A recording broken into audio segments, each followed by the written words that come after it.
Oi pessoal, meu nome é Leonardo Martins, eu sou psicólogo formado pela Universidade Federal de Minas Gerais, possuo mestrado, doutorado e pós-doutorado na USP, Universidade de São Paulo, e também na Universidade de Coventry, na Inglaterra. E eu tô aqui para falar de vocês de um tema que pode ser difícil, pode ser espinhoso, mas ao mesmo tempo todo mundo que tem um cotidiano clínico, que atende pessoas na psicologia, na psiquiatria, na enfermagem, enfim, e pessoas interessadas também, mas que não atendem, poderiam se beneficiar desse assunto, que é a relação entre saúde e espiritualidade. Tem uma quantidade imensa de pesquisas sobre isso, e o Brasil, inclusive, tem uma grande quantidade de pesquisadores que lidam com essas questões, mas esse conhecimento muitas vezes não chega ao profissional no dia a dia ou aos interessados, aos curiosos, ou a pessoas que vivem da religião de alguma forma, pastores, padres, enfim. E a gente paga um preço muito alto por isso em vários níveis. Por exemplo, os profissionais muitas vezes não sabem o que fazer quando chega no consultório uma demanda ligada a isso. Quando chega alguém querendo falar de religião e espiritualidade, muitas vezes o psicólogo, o psiquiatra se saem com respostas do tipo: ah, não, aqui no consultório a gente não fala disso. Como se não pudesse falar. E para surpresa de muita gente, pode, sem problemas éticos. Ou então, por exemplo, outro preço que se paga é quando os profissionais de saúde usam práticas alternativas que não são científicas e depois não entendem por que os conselhos da profissão os perseguem. Eles ficam achando que estão sendo perseguidos, que é caça às bruxas, sendo que o negócio é mais sutil do que isso. Então, tá por dentro dessas diferenças entre ciência e não ciência no domínio da saúde e espiritualidade também são coisas muito importantes para a gente desenvolver. E se você não é psicólogo, não é psiquiatra, não atende ninguém, mas tem interesse em religião, espiritualidade, ou se você é uma pessoa que atende dentro das práticas alternativas, é um ganho muito grande quando você sabe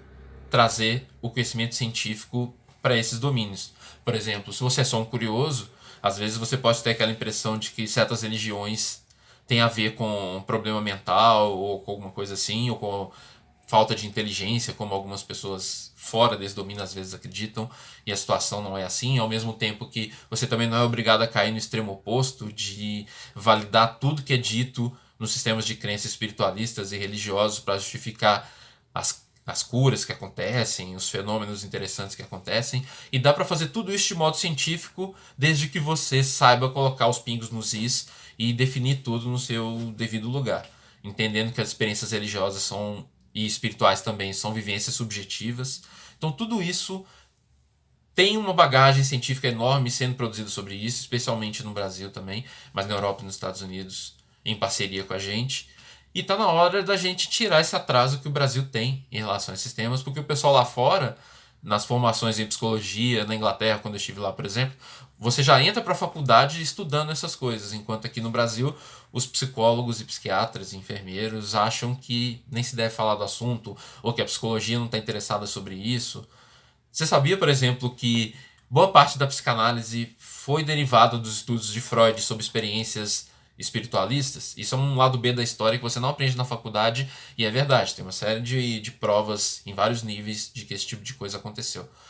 Então tá na hora da gente reverter isso, tá na hora de trazer esse conhecimento sobre saúde e espiritualidade para a prática clínica, para saber fazer diagnóstico diferencial. Quando alguém está ouvindo vozes, por exemplo, e diz que é médium, independente do fenômeno da mediunidade existir ou não, mas como separar se é saúde ou se é um indicativo de alguma esquizofrenia ou de algum transtorno dessa família. Ou então como utilizar a saúde e a espiritualidade para ajudar no manejo clínico, para ajudar na condução de um caso clínico em particular.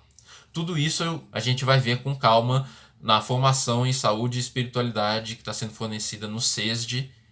e eu sou o professor dessa formação. Então, se você está interessado nesses temas, se você quer enriquecer sua prática clínica, se você quer entender como funciona a relação entre ciência e práticas alternativas, tudo isso a gente vai ver lá, nessa formação que vai começar agora. Então, fique ligado, se inscreva, as informações estão aqui em algum lugar, a gente se vê por lá, tá? Tchau!